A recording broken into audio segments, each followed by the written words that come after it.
But what's out there in the deep? What's out there in the middle of the water? They feared were monsters. Out there was where all the storms occurred. Remember, there was another time when Jesus was walking with Peter when he was out on the sea. There was a great storm. So fisher people always fished along the shoreline because it was shallower water. In fact, they fished so close to the shoreline that they needn't be in a boat. The boat was merely for bringing the catch into, because they could actually jump off of the boat and into the water to cast their nets, because it was only above their waist. That's how close they fished to the shore. So what kind of fish do you think that they caught next to the shore? The little fish, the smaller fish, the fish that were easy to catch. The big fish, they didn't come into shore. There wasn't enough food for them there. The great catch was out in the deep. But for these fishermen, the safety of the shores was what they wanted and the easier catch. And so they stayed along the shoreline. In fact, when they traveled from one side of the lake to the other, they didn't go across the middle, out in the deep. They went around the shoreline where they could see the shore, where the safety was, where home was, where they could see where they would stop for the next night for dinner or what town they were going to. In fact, you know, seafarers that used to sail around the world, they didn't go across the sea. They went around the shoreline because there was safety there, because out in the deep were the monsters and the edge of the earth.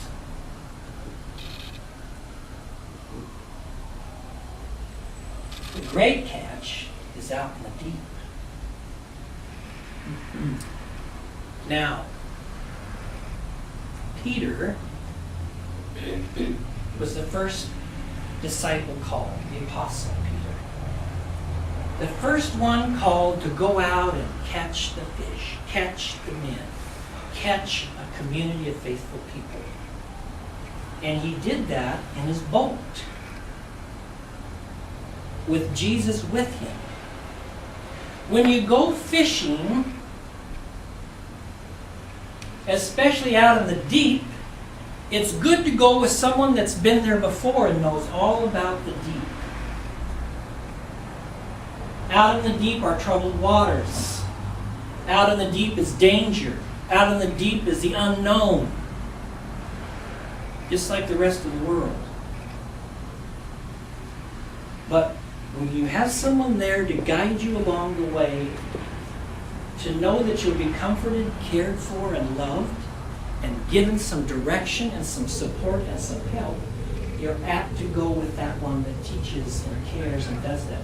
Peter followed the guidance of Jesus, whom he recognized as a great teacher, as Lord, and the one that he would choose to follow. And Jesus got into and used Peter's boat. Now, a great symbol for the church is that the church is a great boat to hold the catch, the community of the faithful, the assembled people, the fish, the halibuts and the trouts and the barracudas and the whichever kind of fish you want to be. Maybe a clownfish.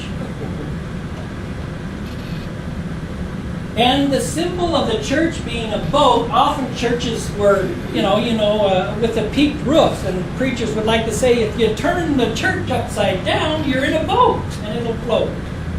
Now our church, if you turn it upside down, I'm not sure. I think we'd sort of lean over to one side. So let's leave that image. But the church needs to be about the business of going out into the deep water, not staying along the shoreline where there's safety, not staying close to home, not staying only in the church where everything's familiar and easy and the seats are soft and comfortable, And it's warm in the winter and cool in the summer. And the music supports us and soothes us. Everything is beautiful. And everything is comfortable. Go there once a week and we're comfortable. We're leaving one part out. The church is to be about the business of filling the boat by going into the deep. The crest of our church, the American Catholic Church, has 3 ribbons of blue at the bottom of the shield, which symbolizes the water. Yes, the water of San Diego Bay and the waters that refresh us, but it's 3 bands. It's deep. And the church is about the business of going into the deep, not staying close to the shoreline. Now, what is the gospel saying to us today? At our annual meeting a few weeks ago, we discussed the fact that this church needs to be more about the business of evangelism, bringing people in. What is the mission of the church? To proclaim the gospel of Jesus Christ and bring people into that kind of community. It's not only about the sweet things on the shore, where we do everything according to the right ritual and rule, and we sing the right song, and we feel comfortable. We're called to be about the business of going out into the deep. And who does Jesus call to go out into the deep?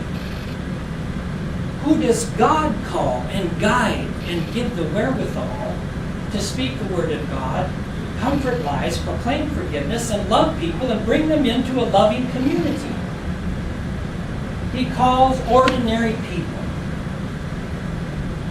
He called Isaiah, who styled himself as what?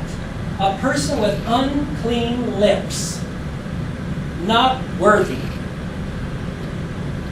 He called Paul, one who styled himself as the least of the apostles, and one who is abnormally born, from his own words, from his own letters. Abnormally born. I don't belong here. I'm not supposed to be here. It doesn't fit right. And yet he was called. And Peter, who declares to God himself, Jesus the Christ, that he is a sinful man. Ordinary people are called to be about the business of going out in the deep. Ordinary people like you and me. People with unclean lips. People who are sinful.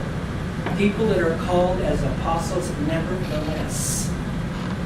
And it is the ordinary people of the church and the community of Jesus Christ who are called to be about the business of filling the boat of Peter, the church, with new disciples to continue the work of the church in the world in the deep. Because out in the deep is where the word needs to be heard the most. Close to the shoreline, it's really familiar.